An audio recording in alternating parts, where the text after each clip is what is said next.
selam. Kam një pyetje, na që dim domethënë çdo njeri ka shejtanin në trup, domethënë pyetja jam është kështu, a do ta takojmë shejtanin që kemi në ditën e gjykimit? Selam aleikum. Aleikum selam Allah.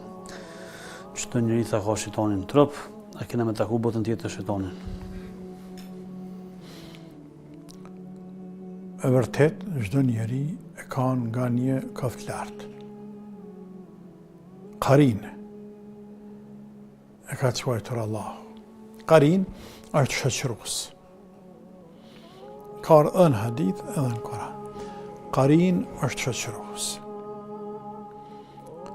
Këtë pejgamberi ka thënë shumë qartë sallallahu alaihi wasallam, nuk ka njeri që nuk e ka me veti një qarim në lëgjën.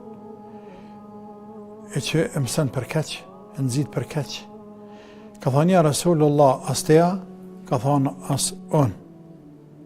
Për pas që mua Allahu më ka ndihmuar dhe është bërë musliman. Kjo është bërë musliman, lexohet në dy mënyra, kjo fjalë. Në njërën formë të leximit është bërë musliman, e kur bëhet musliman të urdhëron për të mirë. Në kuptim tjetër, është jam i siguruar i mbrojtur prej tina. Pra nuk mundet ai me mba mu keq, as më nxit për keq. Kjo është pejgamberin sallallahu alaihi wasallam për krejt të tjerë deri në kiamet, njerëzit e kanë nga një kaft lartë, nga një drejt i cili nuk i ndahet deri të jap shpirtin. Pra njeri ka dy milaqe me veti. E ka edhe një dreq me veti. Kështu që insani kur vetë nuk është. Madje, ka mendime të ulemave se robi ka 4 milaqe me veti. Edhe ka dreq me veti.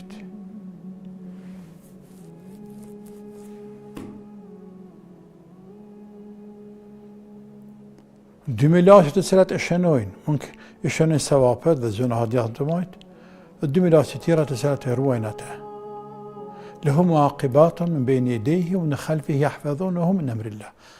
Ai ka shoqërus, para dhe mrapa, shëms, para dhe mrapa shoqërus, që e ruajnë atë.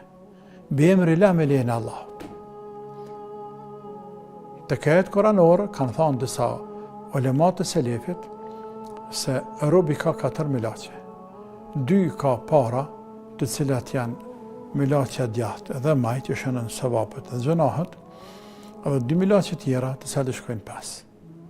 Të 4-tat e përcjellin e robin.